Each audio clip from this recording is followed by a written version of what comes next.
Stats. The all-important yet partially overlooked element of the game. Every character is different in some way.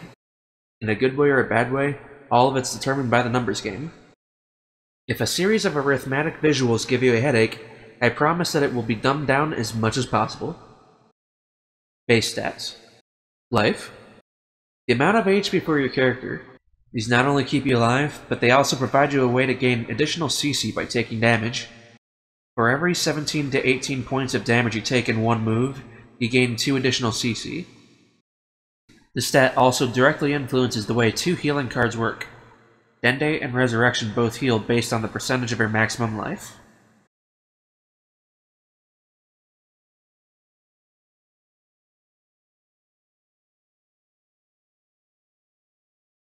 Strength. This stat directly influences 2 things. They can increase the damage you deal with command attacks slightly, and they directly add on to the power of any melee attack. Ki. This stat directly adds power onto beams similar to strength. As most of the attacks are beams, this stat tends to get used more. Speed. Speed is a bit of a convoluted stat. The basic functionality is that this will determine the turn order. A turn consists of one attack and defense phase, so whoever is faster will get their attack turn first. Every attack phase, you will gain 3 CC.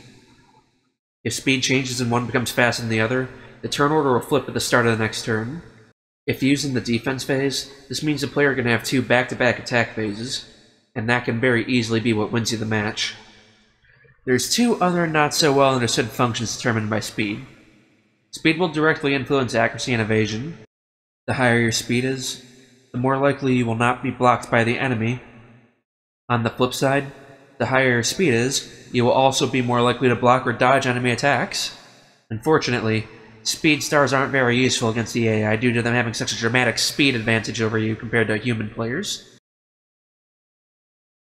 And star upgrades. There's 2 important rules to remember about star upgrades. First, all stats have different values, but they always upgrade by the same number, contrary to what you might see. Rule number 2. Strength and Ki don't count up normally. They follow their own base number, counting up like the following on screen. This is why Ki and Strength usually appear to increase by different numbers per star. Form upgrades. When changing forms, you may or may not have noticed some similarities between characters when they upgrade from one tier to another. This is because most characters who have a form change share upgrades with other characters. There's a total of 7 different upgrades, with 3 of them shared amongst everyone not using the other core. It's important to note that all upgrades listed here count up from the character's base stats only. Super upgrade. All Saiyans from normal to Super Saiyan, Piccolo, and Cell get this upgrade.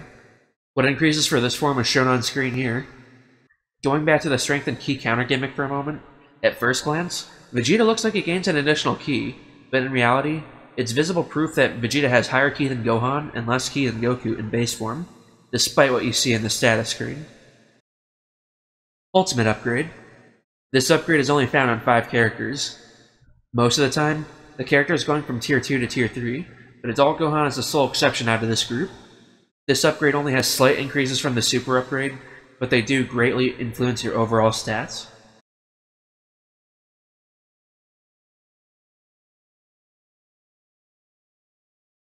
Mystic upgrade. This is the most powerful upgrade in the game. Only 4 characters have it, and it's reserved for tier 3 characters. This upgrade is what separates tier 1 and tier 3 characters. The sheer power difference means that tier 3 characters will have to be completely terrible at the game to lose to a tier 1 character. If the 2 fought together trading blows, the extra 20 HP will ensure that they outlast lower tiers. Ginyu Goku. This is one of the 4 unique upgrades. He gains the strength boost from the super upgrade, but nothing else. When you really think about it though, if Ginyu Goku had a bigger upgrade, it would probably be a little too difficult for story mode. Buu Tanks. This is Buu's most powerful upgrade for Ki use. It's far better than the ultimate upgrade in that, in return for 1 less strength, Buu gains double the boost to Ki and 1 extra speed. Buuhan. This is Buu's most powerful upgrade for strength use. This upgrade is almost entirely identical to the Mystic upgrade, but instead, it gives Buu 1 less speed. This form is more balanced than his last, and still just as deadly. Revert. This form seems lackluster if not for the trend that all Boo's upgrades give 10 points into one particular stat. This is Boo's most dangerous form, as it increases his speed to levels that'll outspeed 18 out of 48 of the cast who doesn't put at least 3 stars into speed. With just 1 star into speed, he'll outspeed a whopping 41 out of 48 characters who put 2 stars into speed. And if Boo puts 2 stars into speed, he will outspeed an astounding 11 characters who put all 4 of their stars into speed. The lone exceptions are Vegito, Gotenks, and Birder. Card upgrades. With the exception of double attack, all upgrades I'm about to go over have a debuff version. The number they decrease by is the exact opposite of the buff. All buffs will be shown during the upgrades as the cards down below. Buff/debuff cards can only be used up to 3 times, and most importantly, these upgrades/debuffs do not counteract each other. If you use 3 strength up cards and get hit with strength down, you can't bring it back up with a 4th strength up card. You're stuck with a max of 2 strength ups unless you reset your power downs. Strength up. These are cards like Trunks' Sword, Deborah's Spear, and Super Saiyan 3rd. The first 2 are completely identical in cost and effect, while the 3rd option can be used as a limit. All 3 of these cards will increase strength by 8 points. There's only 1 strength down card though, Bulma. However, most people won't really seem to realize this as the card's been translated very badly. Instead of strength down, it reads stare down. Ki up. These kind of cards increase ki by 8 points. There's only 2 of them, Full Spirit and Super Saiyan 2nd. Like a Super Saiyan 3rd, this card is meant to be used in the limits. Kaio is the sole ki down card in the game though. Attack power up. There's only 1 card meeting this criteria. The Guru card is by far the strongest power-up card, as it increases both strength and ki by 8 points. There's 2 debuff versions, Heart Virus and Sealed Ball.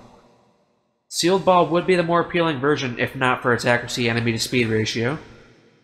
What I mean by this is, 80% is usually pretty reliable, but since the enemy's faster than you, it's very likely to be dodged. Double attack. This card is usable by only 1 character in form. Kaioken will literally double your base strength and ki. Unfortunately, the cards mentioned before, such as Trunks' Sword or Guru, will not account towards this. What will count towards this are the star upgrades, upon every level up. This card is completely in a class of its own. Guard up. Guard is a bit of a tricky subject. To simplify things, let's assume the enemy's the one affected by this. They will either take less damage or more damage. When a target's guard is neutral, you can expect to be dealing the same damage as your card's power plus the corresponding stat, which is strength or ki. When guard is higher, your strength or ki will have less of an influence over the damage you deal. At a bare minimum, you will always be dealing at least the damage listed on your card. On the flip side, a low guard will increase the influence of your strength and ki stats on the enemy, as well as lessening the impact of battlefield position guard bonuses. Stat resetting. Power down fail.